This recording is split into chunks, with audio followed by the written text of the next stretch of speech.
So once again, we are on a new topic, and this is evolution by natural selection. But before we even go to the depth of the topic of evolution by natural selection, we need to all first understand what is evolution. Okay, so we are going to take a textbook approach for the introduction. Whenever you hear the term evolution, you need to know that it is something that is involved with change. There is some change involved in it. Okay.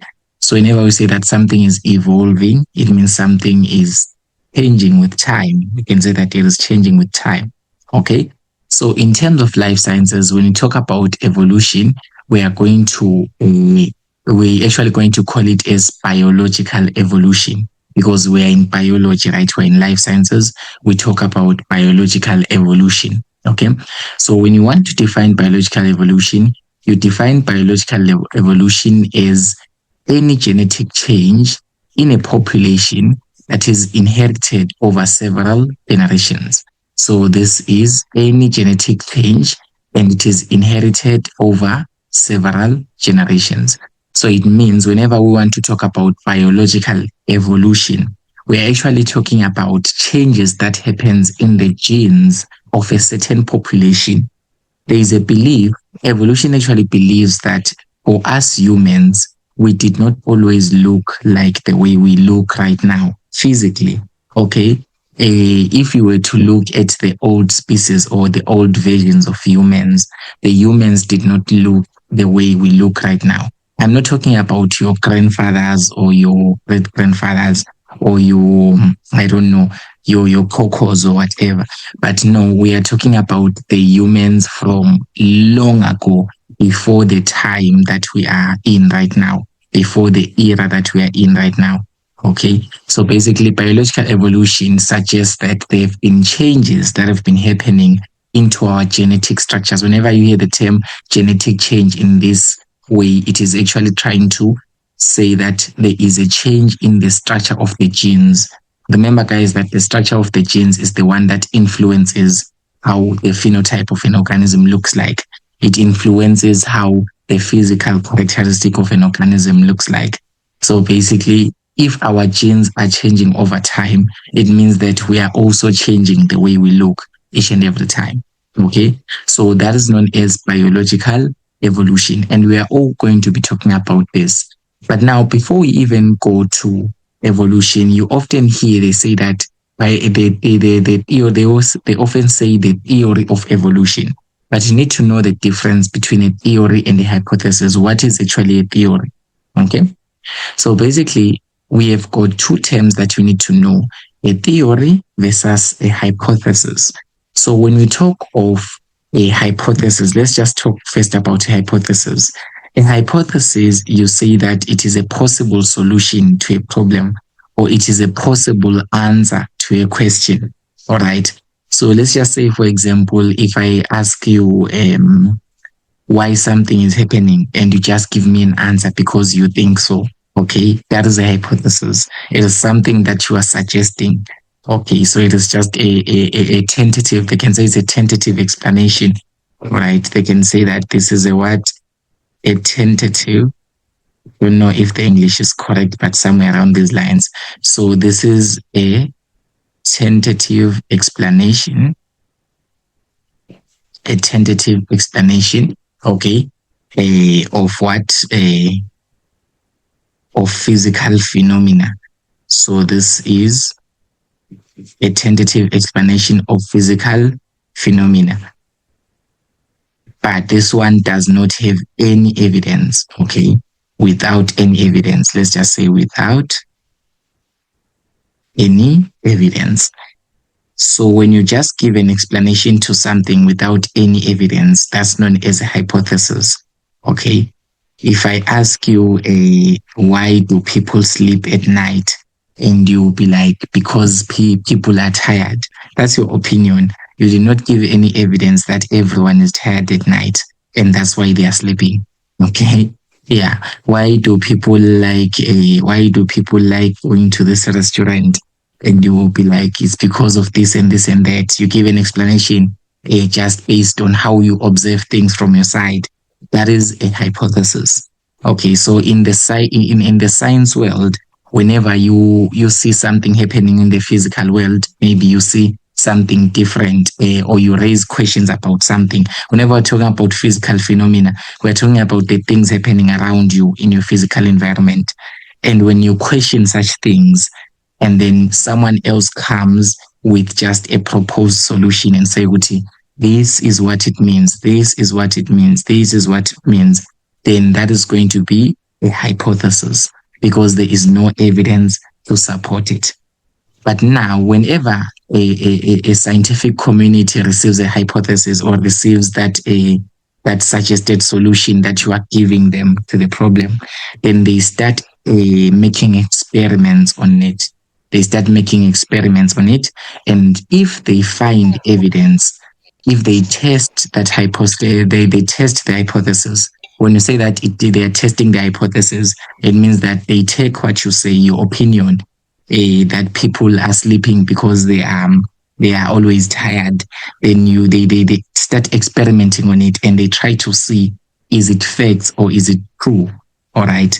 And then once they have found some evidence that your hypothesis is true, then we can now say that it is known as a theory, a scientific theory.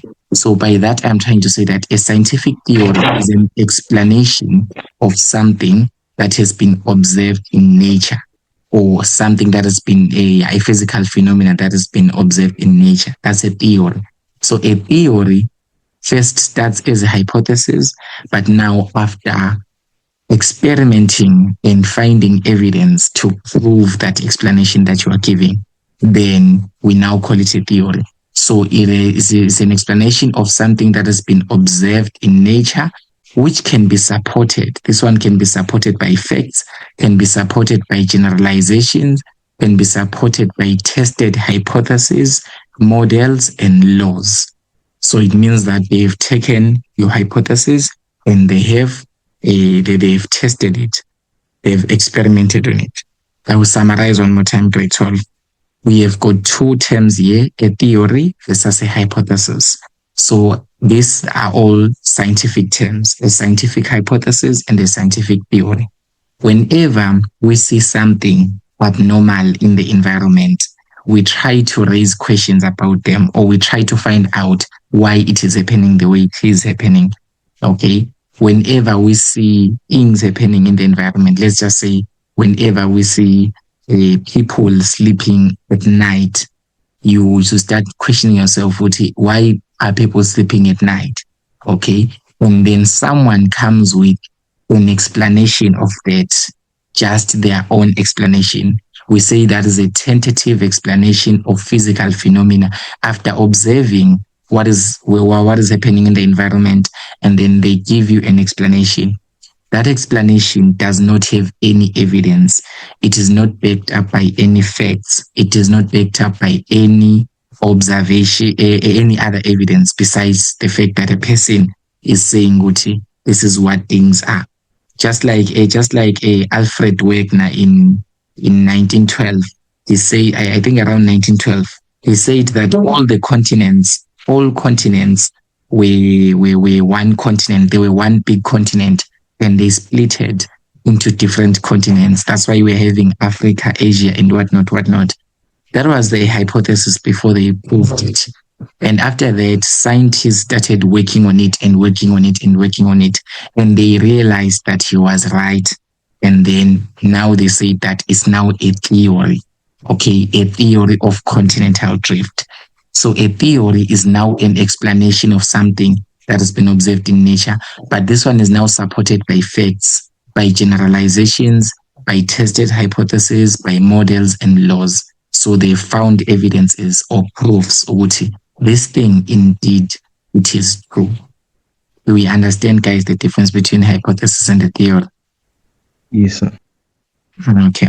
So as I've already explained, yes, guys. So as I've already explained, the word evolution simply means change over time. So evolution is the process by which organisms develop over time from earlier forms. But usually when they ask definitions, they will ask about biological evolution, which is any genetic change in a population that is inherited and becomes a characteristic of that population over several generations. So biological evolution is any genetic change in a population. So the keywords is just the genetic change in a population that is inherited. That is the most important points there. That's biological evolution. Okay. So now, since I'm trying to tell you guys, Uti, some people believed that the people that came up with this theory of evolution, they believe that humans were different from the way they are right now. This is classified as a theory. Evolution is classified as a theory. So it means that they observed and then they started testing the hypothesis first. Okay, they tested the hypothesis, and then they started doing some tests and experiments to find the facts. And then when they found facts, they were able to say that evolution did happen. Yes, indeed, humans, they were not the way they are looking like right now. Let's now look at the evidences for evolution. Okay, what evidences do we have for evolution? These are very important. They are usually questioned. They'll just say, give evidences for evolution. Some of them you already covered in grade 10. I think all of them have, some of them have been covered in grade 10, right? So the evidence is, what evidences do they find that actually made them to believe that evolution took place? So the first one, it is fossils. Okay, so basically there were different fossils. What are fossils, first of all, before we even get there? Okay, what are fossils? Do you guys remember what are fossils? Yeah. Anyone to? Yes, Manda, give it a try. Old remains of species that are usually found in rocks. Yes, it is the old remains of species that are usually found in rock layers. Okay, that are usually found in rock layers. If you know, guys, that all of us are going to pass on, and we also have muscles, and we also have animals that are also passing on and whatnot. Where do they go? They actually, their remains, such as the bones and the skull system, or the skeletons, their skeletal systems, they usually don't get consumed by the soil. Okay, their bodies can decompose, yes. Their bodies, their meat and the flesh will decompose, but the skeleton of those species and those animals remains. Okay, that is why it is possible that when you are digging up, or when you are digging up on the rocks and the rock layers, you will be able to see some bones of old species. So basically, those are fossils. Those are fossils. Fossils are just the remains that have been preserved. Usually, they are found under rocks. Okay, under rocks. So different fossils are found in different rock layers, with the oldest fossils found in the oldest rock layers. Okay, with transitional fossils present. Okay, let's now talk about this. Okay, let's just have an imagination of how the fossils are found. Okay, we have these are fossils. Okay, you can see that these are remains. You can see fossils of dinosaurs. These species, some of them, they look like they're snails. Some of them, they look like they are fish. It looks like it's different things, right? From these diagrams that you are seeing, the one that I'm browsing on the internet. Okay, so this is an example of a fossil, right? So these are species that used to live in the olden days, but now those are extinct. We do not have them anymore, because you will see most of there's no animal with a bone, with a skeletal structure like this one. You will see there is no animal that is having this teeth or this certain body feature, but you are able to see these skulls. So this actually what made the theory of evolution to be a bit more successful, especially the fossils. This is a bit of reliable evidence, because once you see the skeleton like this, you'll be like, hi man, something like this used to live here on Earth. And now you try to imagine, Uti, how much meat did it have? How much flesh did it have? How much skin did it have? And all of that. You try to model that using your archaeology and all of that, and other branches of science. but these are fossils, all right? Are you guys able to see what fossils are now? Are we all able to see the fossils? Yes, sir. Yes, so those are fossils, all right? So now the fossils serve as the greatest evidence, because basically, how did you see the age of the fossils? Because here you can just say, Uti, these are just bones. How do you even know, Uti, this bone is older than this bone? How do you even know, Uti, this fossil lived before this one? How do you even know? Because you're just seeing some bones when. Okay, so basically, different fossils are found in what? In different rock layers. The older fossils, the oldest fossils, the fossils that existed way back before our time, basically those are found in the oldest rock layers. So when you see a very old rock, there's a way of measuring the age of a rock. Okay, so once you see a very old rock and you see a fossil found on that rock, you'll be like, hi man, this fossil is also old because it is found on an old rock. Okay, but now there were other fossils that were found. They were transitional fossils. We are also going to redefine transitional fossils when we get to human evolution section, but you need to know that when they say transitional fossils, we have got those fossils that look like they are transitioning or they are changing. When you hear the term transition, it's like it's an intermediate state whereby you are changing from one state to another. It's like, for example, when you're cooking pap, okay, when you're cooking pap, you change from a state of having water and maize meal. So all of us guys know how to cook pap, so I'm sure you guys will understand this example. So you will move from a state of having water and meal, and then you'll go to a state of having a porridge. You start with a porridge before you have pap. Okay, you start with the porridge before you have what? Before you have pap. So basically, what is this example entailing? We are trying to say here in this example, the water and the meal is what you had at first. Okay, but now you combine that and you started cooking, and then it became umdo, it became a porridge. And after that, you keep on adding some more meal. It became some pap, and it became stronger and stiff pap. Now you can see that now you have got an end product. So same thing here. We had fossils, the oldest fossils, all right? We find the oldest fossils. We can just say the oldest fossils is the water and the meal before you do anything to them. And then you found some fossils that are known as the transitional fossils. The transitional fossils, it is the porridge. Okay, it is the porridge. And then now you see the fossils that are new, or maybe the youngest fossils, that is the pap. And you see, these three things are different, but they are coming from the same thing. I mean, pap is coming from water and meal. Porridge is also coming from water and meal. So it's more like, it looks like when you're looking at the fossils or you're looking at the bones, you'll see Utaiman, the first one had 23 bones. Let's just say the first fossil, the oldest fossil, it had 23 bones in total. And then another fossil had now 25 bones. And then another one had 40 bones. So you can see that these fossils, they are increasing in the number of bones when you're looking at their skull, at their skeleton structure, at their bone structure.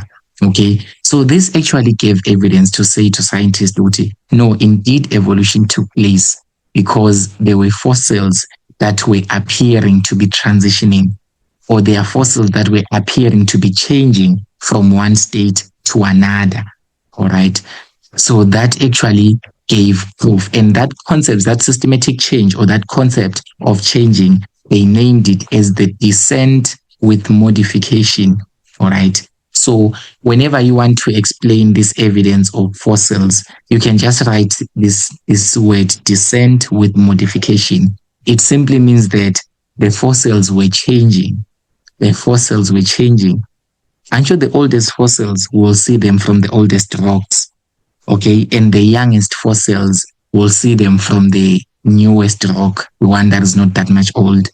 Okay. And then now when we see them, we now see there's another transitional force. There's another fossils that is that looks like it is changing from being old to being the new one. And you'll be like, so these organisms were changing. This organism had 23 bones, but now has got 25. So basically, that is all a descent with modification theory that we have. Is the first evidence, and this one is the most solid evidence that evolution took place, because scientists could not explain why are we having such.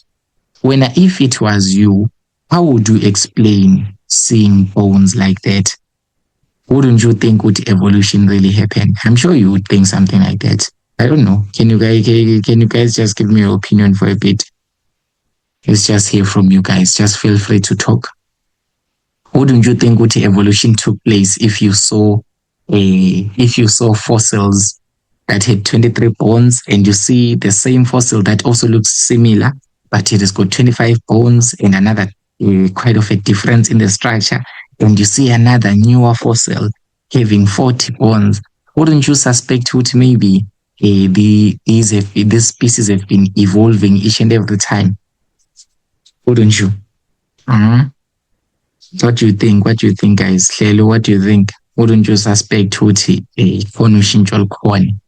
If you see amathamba akudala and then bona amathamba amasha, they look different, but it's still the same species, the same organism. Yes, Hlelo. Ngasho ukuthi kube khona ushintsho olukhona. Sengasho ukuthi lube khona ushintsho olukhona since bekukhona 23 bones. Kukhona ama-bones of 23 and then yashintsha to 25, yaphinde yashintsha to 40.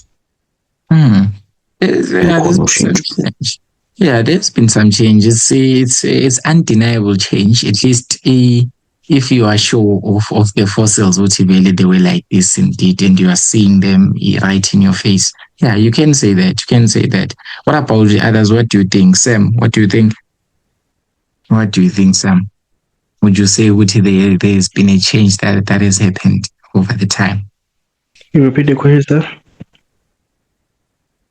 Would you say there's a change that is happening if you see one species with 23 bones, like one fossil with 23 bones, and a similar fossil with 25 bones, but this one is a bit young, and another fossil with 40 bones, the youngest fossil having 40 bones? Wouldn't you say there is a change? Oh, sir. Yeah, it's something that we cannot really say is we cannot really avoid saying the change is there. The change is definitely there. We can see the change, right? So basically, that is the main reason that the evolution theory carried on when it comes to more experimenting. So the scientists went through it and even more. So that's the first evidence. It is fossils. All right, fossils. You must just know how to explain why. Just explain this term descent with modification.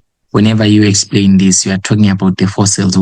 There were different fossils that are found on different rock types. The oldest fossils were found in the oldest rock layers, but now there were other transitional fossils that were present. So this evidence actually makes someone to believe, because this evidence shows characteristics that make organisms similar to one another. All right. And you'll be like, oh, yes. And then the other evidence, it is the biogeography. Biogeography, also covered it in grade 10. It is the study of where species are found and why they are found there. It is where and why. So biogeography is all about the location, the geographic location where you are finding a certain species. For example, if I tell you that there is an Indian ostrich, you find it in India. There's an African ape. You can never find an African ape in Asia. You can never find an African ape in Malaysia. No. Okay. That's why we end up giving certain animals the names of the places. Okay. So biogeography it is also an evidence that is used. So there are many different plants and animals that are found in different regions. Okay, so this can actually suggest that maybe they are related. Let's say you find an ostrich in Africa, you find a similar ostrich in Australia and a similar ostrich in South America. And you find they are on different geographical locations, on three different continents, but they are so similar. So this can kind of suggest which these are coming from a common ancestor, or they are sharing a common ancestor. When we say that they are having a shared ancestor, it simply means that they are coming from one species, or one species, and then they developed into different places. And since you guys did the continental drift theory in grade 10, you also did it in life sciences as well. You did it in geography and life sciences. You already know that the continents, the way they usually, it was just one big piece of land before they splitted. So it would make sense to you with Hyman. This ostrich, this was one species of ostrich, but when the continents splitted, that is when the ostriches became different, because they are different environmental conditions. They are different weather conditions. Okay.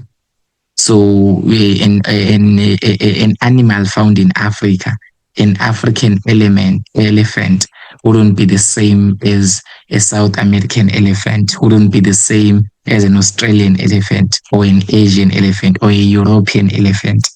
They are different. They are differentiated by what? By their different environments, different environmental conditions. But once we see that they are similar, we will think, man, they were coming from a common ancestor. Okay. Or they've got a shared ancestor. Whenever we talk about a shared ancestor in this context, it means that we are suggesting we had one common organism. So there was one common organism. This is the common ancestor. Okay, there was one common organism. And then this common ancestor now went to different places. Okay, let's just say it went to different places. So it went to maybe Australia, and then it went also to Australia and Africa. And then it had different babies on there. It's not one animal, guys. It's like, well, let's just say one African, there was one elephant in the world, and then there was one elephant species or elephant population. Let's just say there's one elephant population, and then one of the elephants goes to Africa, another one goes to Asia, another one goes to South America. Okay, and they started breeding in South America, in Asia, and in Africa. They are going to be different from one another after that. But they're going to have similar characteristics, but they are going to be different species. Let me rephrase myself again. We had one common ancestor. Let's just say we had one common elephant. There was only one elephant in the world. Just say there was one elephant in Loveo, but just one elephant in the world. And then one elephant species or one elephant population. There was one type of elephant in the world. And then it went to different places. Okay. So one of that species went there. Okay. Another member of the population went there, and another one went there. So they went to 3 different places. They were exposed to 3 different environmental conditions.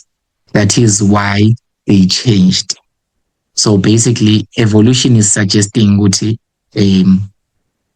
species or organisms, they were changed by the environmental conditions. Because here we were talking about fossils, and we are saying the fossils are giving us evidence these fossils were changing, and they were changing, and they were changing over time. That is the evidence that we are getting. But now we are trying to explain it, why? Because biogeography answers where the species are found and why they are found there. So we are now trying to answer, why are the species found where they are found? That is when we try to say, we had a common ancestor, or we had a shared ancestor. We had a population of elephants, just one type of elephants. And what did it do? It went to 3 different places, or it was exposed to 3 different environmental conditions. So one of the elephant goes to Africa, another elephant goes to Asia, another one goes to Europe. Sorry. So one goes to Africa, another one goes to Asia, another one goes to Europe. They're gonna be different. So you're gonna have now an African elephant. After that, here you're gonna have a European elephant, and it will breed. It will have babies there in Africa, and the one that goes to Europe will have babies in Europe. The one that goes to Asia, it will have babies in Asia. And those Asian babies, European babies, and African baby elephants, they're going to be different from one another. That is how we are trying to explain why they are found where they are found. And we are also trying to explain why they are different from one another. You guys should just search on Google an Asian ape, search an African ape, search an Asian ape and an African ape. They don't look the same, but all of them, they are apes. All of them, they are apes, but they don't look alike. They don't look the same. What is the reason? That's what biogeography is questioning as well. All right.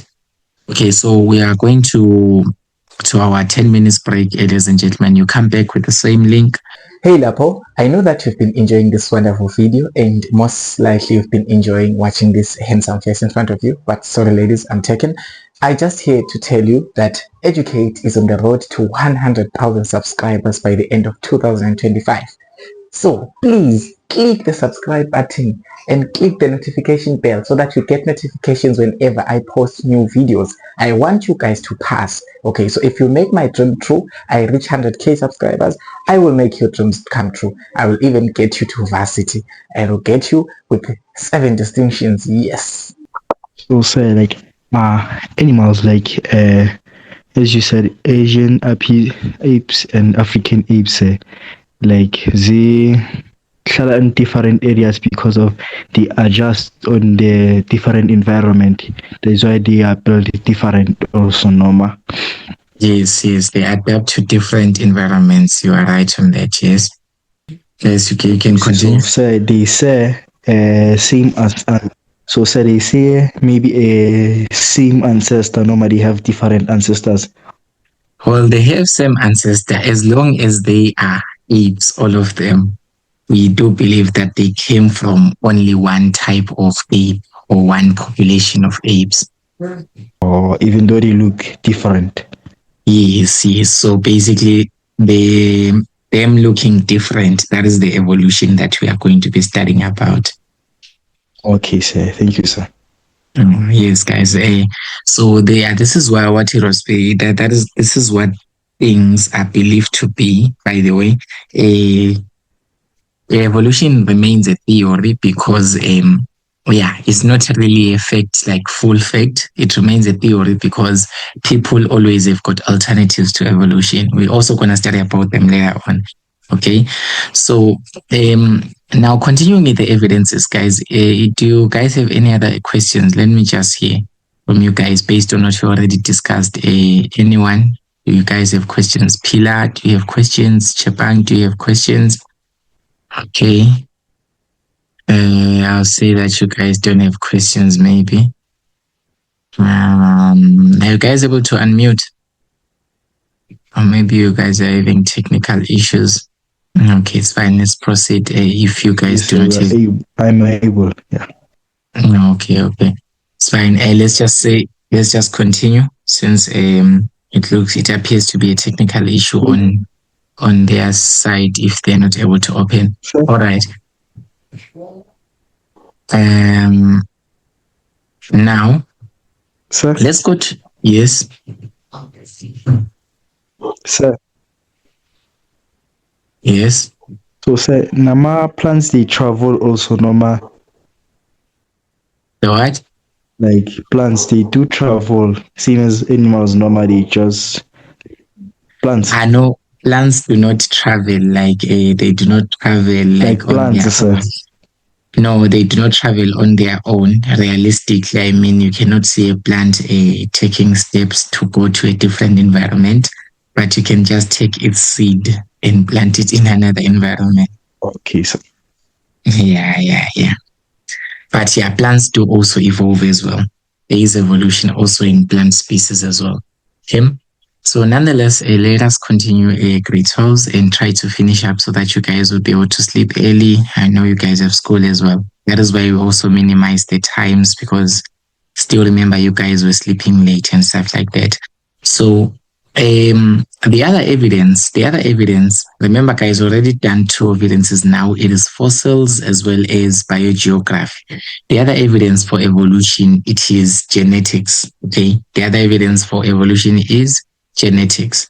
When you say genetics, genetics is a new concept. You learned it in grade 12. You learned it this year actually. Remember, you are studying it's how species gene structures are, the structure of the genes, okay, for the species. That's genetics, right?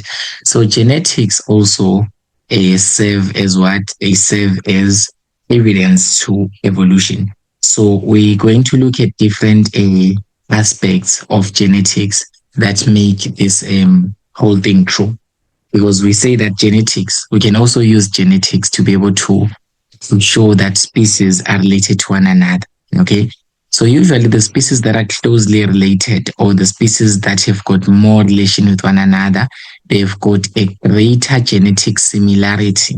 So they've greater genetic similarity to each other than distinct species, and therefore they share the more common or more recent common ancestor.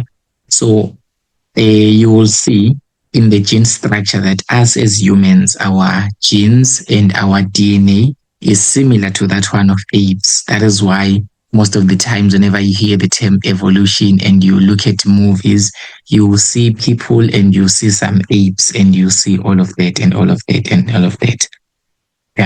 Yeah. So all of that is part of genetics, and we are going to look now in details when it comes to genetics, because other evidences such as embryology, vestigial organs, and comparative anatomy, this is usually not is not really studied in school. But yeah, we will do comparative anatomy sometime.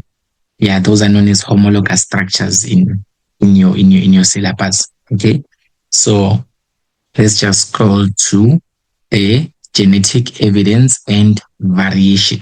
Okay, so now the study of genetics deals with the similarities and the differences of related organisms.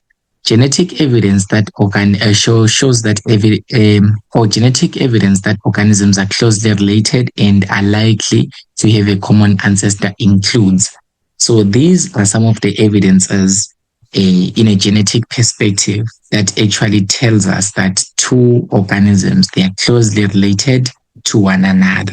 Okay, these are some of the evidences that we have, which is the identical DNA structure. If you look at the DNA structure of people, and you look at the African apes, humans and African apes, they've got identical DNA structure. They've got identical nucleotides, they've got identical nitrogenous bases, your adenine, cytosine, thymine, all of that, all of those things that you find in humans, you can also find in African apes as well. That is also evidence as well. All right. So yeah, there is also a similar sequence of genes. So you see sometimes with humans, they've got certain genes arranged in a certain way, and it is similar to another organism as well.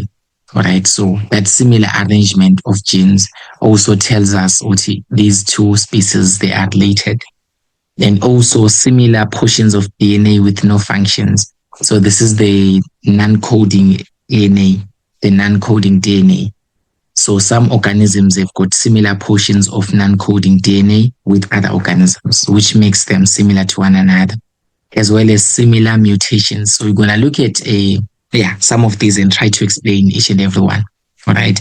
Let's talk about variation. That is the most important thing in this section for you guys. So what is variation? whenever you hear the term variation, you need to know about difference. You have dealt with variation in meiosis. Whenever we talk about crossing over in meiosis, we say that crossing over increases genetic variation. Genetic variation simply means that although the organisms are coming from the same species, okay, although the organisms are coming from the same species, but they are different. They've got different combinations of characteristics. For example, all of us are humans. All of us are human species, but we have got dark humans, we've got light-skinned humans, we've got semi-light-skinned humans, and each and every one person, they've got their own color. There is no one with a color that is exactly the same as the other person in every way. No, impossible. Although we may look at them and then they look like they are similar when it comes to their color, but the combination of the color and the exact way that you look is unique to you. Okay, we might have lookalikes, but there are specific details that makes us different. So that difference is known as variation. All right. So now we need to understand what results in variation, or rather, what causes species to be different from one another. Okay, I'm sure you guys are aware of what species are, right? The definition of species, whenever you want to define species, but we're still gonna redefine it in the speciation. Okay, so now let's just try to find out what makes us to be different from one another, even though we are organisms belonging to the same species. Okay, number one, crossing over. So during prophase 1 of the meiosis, prophase 1, you know that crossing over takes place and there's an exchange of genetic material. This actually leads to new combinations of maternal and paternal genetic materials in each new cell or gamete resulting from meiosis.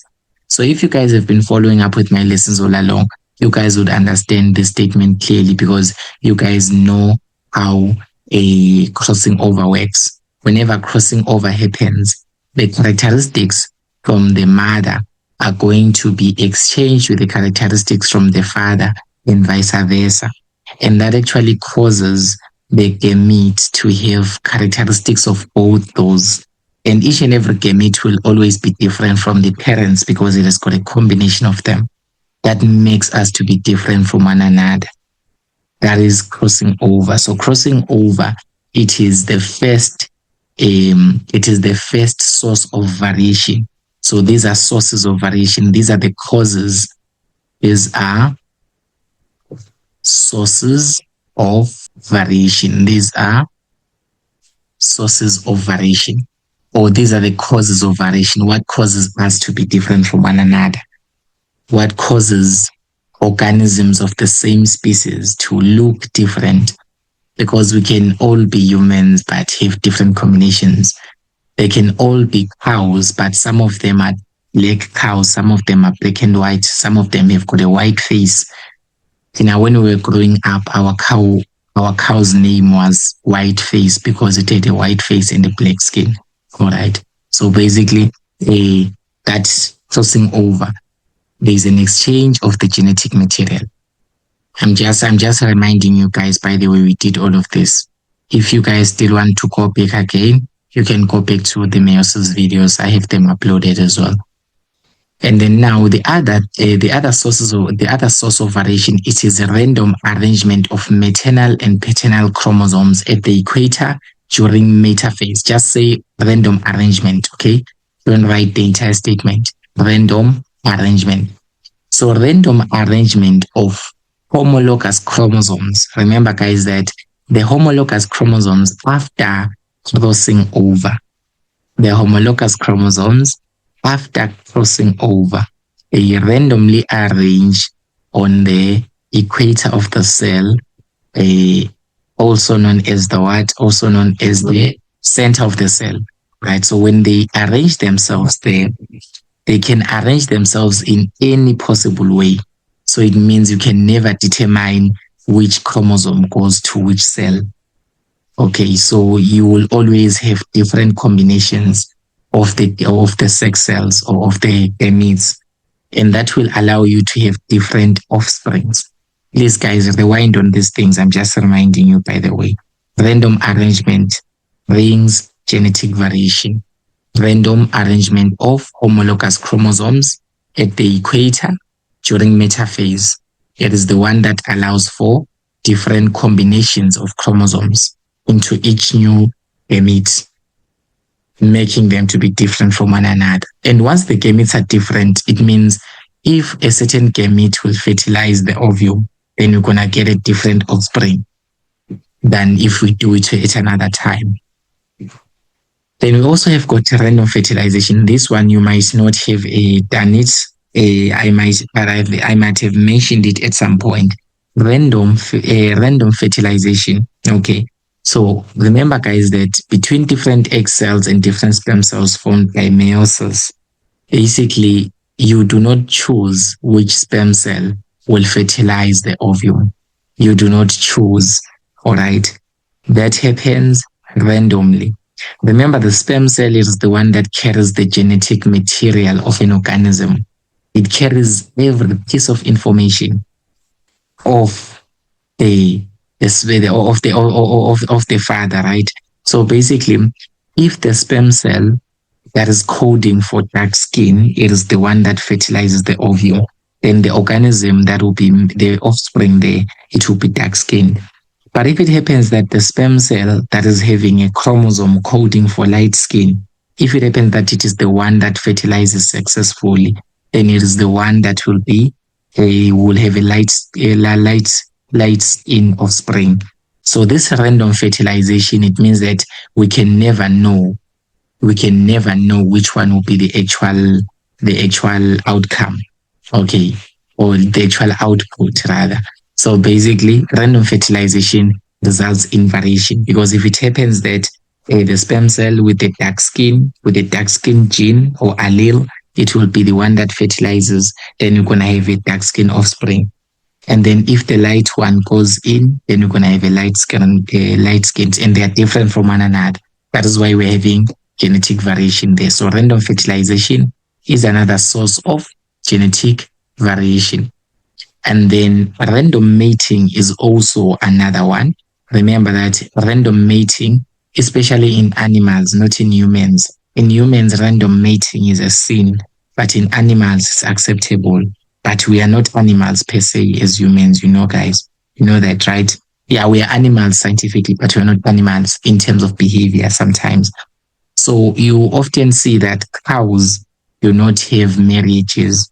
A cow can just mate with any organism. A cow can just mate with any other cow, and then they can have a calf. They can make a baby easily. They don't really need to choose today the bull wants to mate with a white cow, or the bull wants to mate with a black cow. No, they don't choose. They just mate because it's nature for them. So random mating is one of the things that causes difference and variation, because if the bull goes and mates with the white cow, it shouldn't give the same offspring as it would if it was to mate with the white cow. Okay, so random mating. So if it was to mate with a black cow and mate with a white cow, it was going to produce two different offspring as well. So basically, random mating between organisms within a species, it leads to a different set of offspring from each mating pair. That is what makes the cows to be different as well. All of them, they are cows, but some of them, they've got black and white spots. Some of them, they've got black skin. Some of them, they've got this. Some of them, they've got that. So we are exploring the sources of variation, or the sources of a difference, what makes the organisms of the same species. Yes, they are from the same species, but they are different from one another. Are we still together, grade 12? Is there any question? Yes, sir. Okay. So yes, that's one of the reasons. And then another reason, it is the mutation. A mutation can happen as well. So a mutation, remember guys, we talk about mutations from DNA. We also did mutations in genetics and inheritance, right? A mutation is basically when there's a change in the structure or the sequence of the gene or chromosome, all right? So basically, the structure of a gene or a chromosome, whenever it changes, this will influence the genotype, because the genotype, it is just the gene itself, the gene expression. So that's the genotype. All right. So once the genotype changes, then you know, guys, that the genotype influences the phenotype, right? The way you look like right now, there is a certain allele coding for each and every particular characteristic that makes up your physical structure or your phenotype.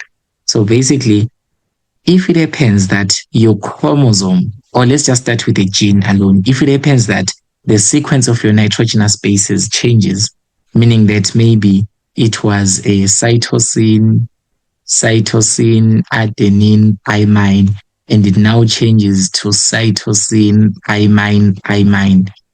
This small change from adenine to thymine here, it will determine a lot of stuff, because it will also influence how the gene structure looks like.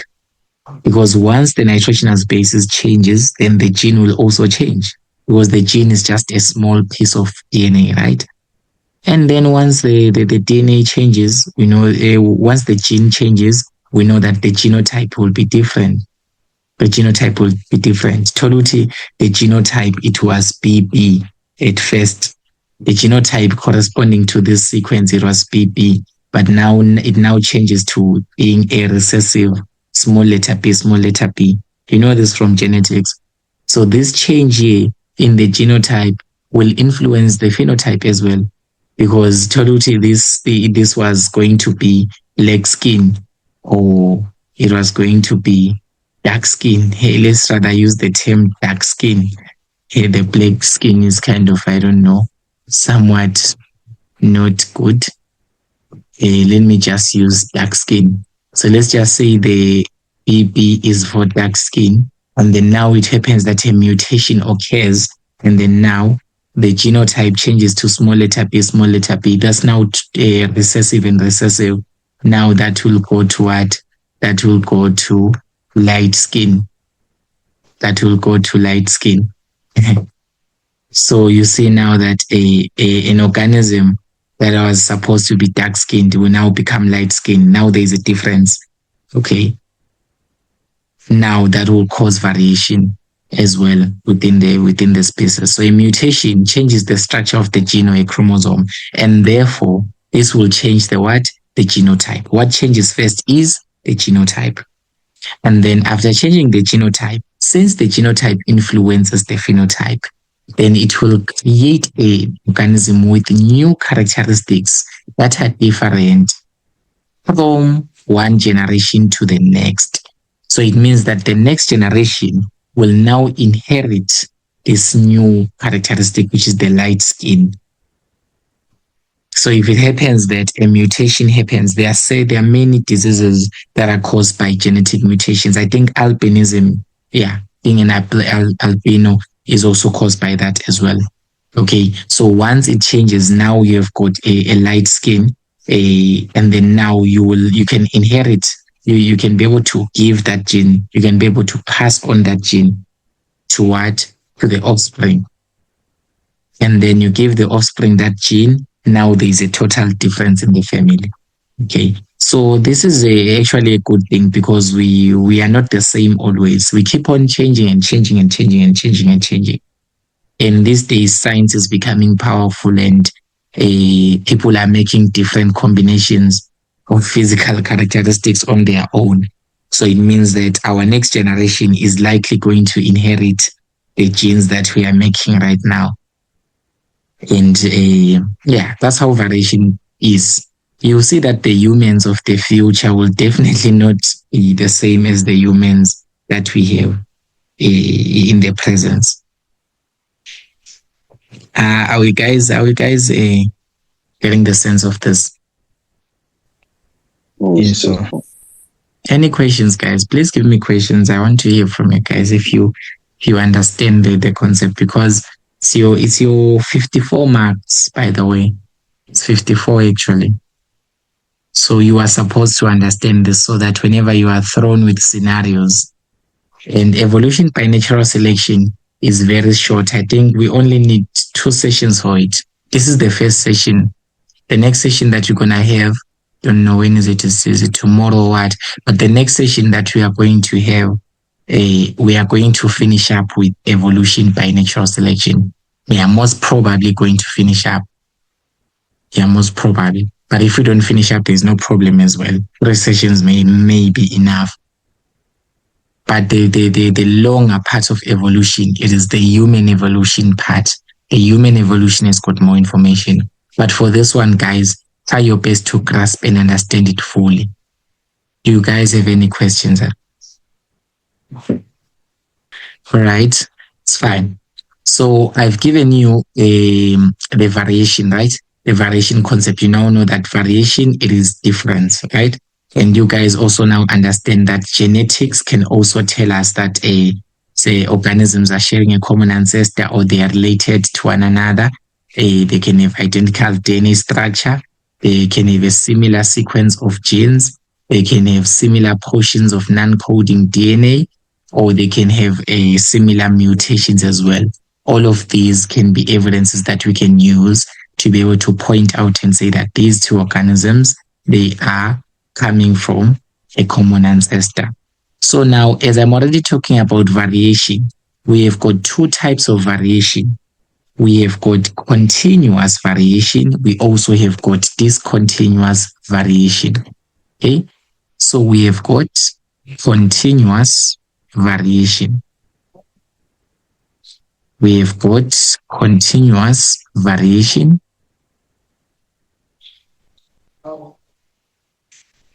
We also have discontinuous variation. Yes, when you talk about variation, it is the differences in the organisms of the same species. That is variation. That is a genetic variation, right? But we have 2 types of those variation. So the continuous variation, when you define it, you say that this is a variation whereby the characteristics have got a range of intermediate phenotypes. Okay, so here we say that characteristics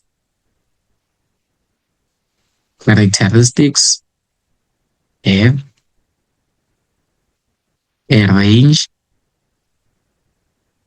of intermediate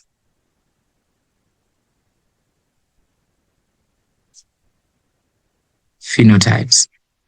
So this type of variation, it is a variation whereby the characteristics, I'm sure that they were talking about the different characteristics here. Remember, guys, say that variation, it is the differences in the organisms of the same species. Yes, the organisms, all of them, they are the same species. All of them, they are cows, but they've got different skin colors. They've got different fur color. They've got different what. So basically, in continuous variation, the characteristics have got a range of intermediate phenotypes. The term intermediate simply means that you keep on creating something new. It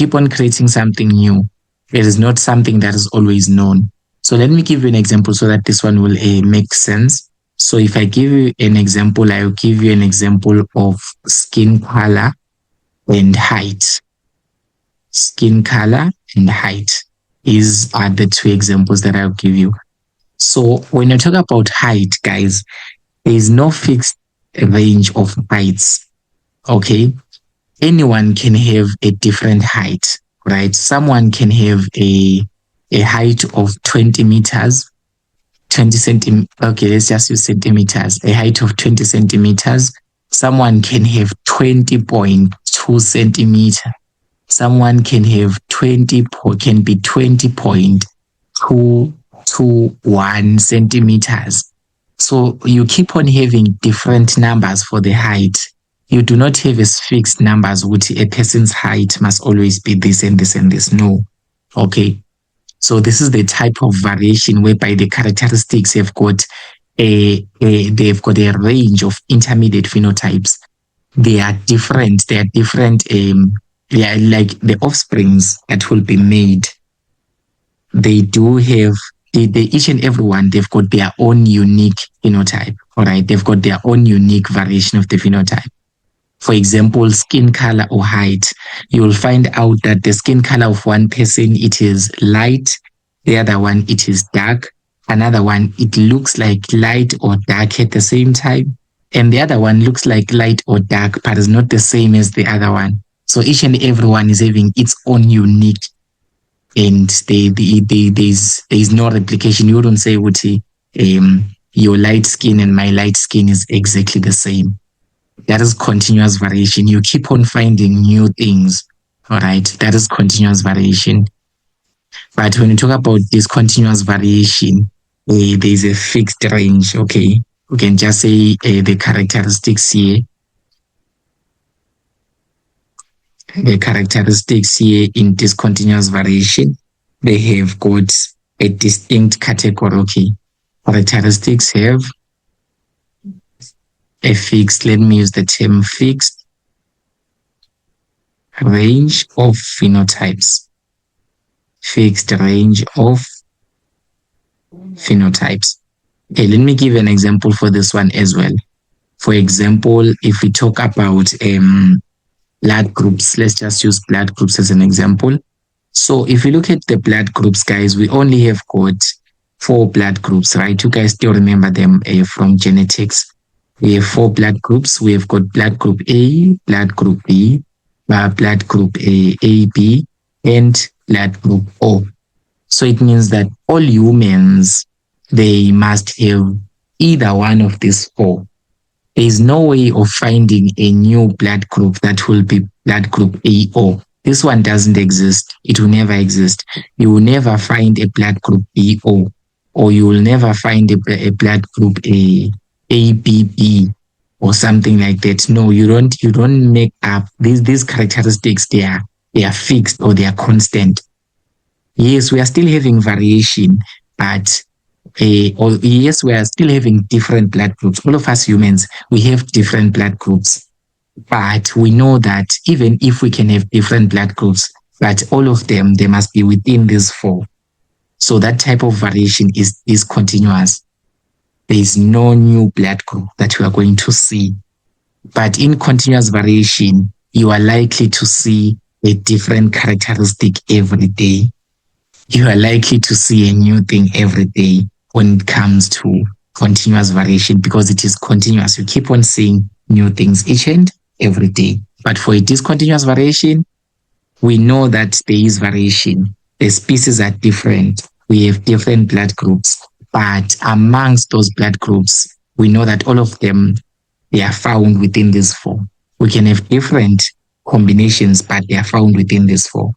So it's discontinuous. But as for skin color, we cannot say we only have 10 skin colors. That's impossible. We have millions and billions of skin colors out there. And all of them, they are different from one another. Do you guys kind of get the difference, the differences between these 2 variations?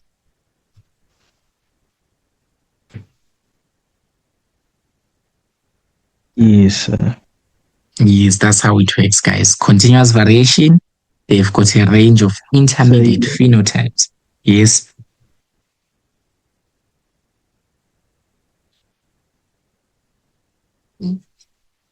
No, you have just said it, sir. Oh, yes. They've got a range of intermediate phenotypes. That's continuous variation. This continuous variation, they have a fixed range. They have a fixed range of phenotypes. Okay, even gender is another example, guys. Yes, gender is another example. Gender, we can just say it's a variation as well, because we have different genders, right? We've got male, we've got female. One can be male, another one can be female. But at the end of the day, there are only two genders and we cannot be able to get out of that, right? Gender is also a discontinuous variation trait as well. So this is a continuous variation and discontinuous variation. That is going to be the types. We say these are the types. Yes, Sam? Well, so when it comes to gender, I would like to debate because of say there are some disorders that can happen. All those are disorders, right? Disorders, okay, disorders are disorders indeed. As you say the term, it is disorders. It's disorders. It's not on a normal basis or on a natural basis. In this case, we're talking about variation is in a natural basis, because the variation that we're talking about here, its sources are all natural. Okay. Although mutations are not really completely natural, but random mating, random fertilization, random arrangement, crossing over, all of those are natural factors. Disorders do happen, and they usually do happen accordingly. Yeah, but for gender, we can argue. I think I can accept your argument, and maybe we can talk about it later on. Yeah, but just put it in bracket. You guys will argue with me on the group and talk about this. Would you say that gender is a discontinuous variation? But we only have got one gender. We've only got two genders, guys. It's male and female. Whether you can have a disorder, and we now have those things of a hermaphrodite. We also have that syndrome as well, whereby someone has got a multiple private parts, all of that because of 3 chromosomes on the 3 chromosomes on hair number 23. All of those are disorders. Yeah, I think we can discuss that in the group. Just try to do more research on it, and then we can discuss more.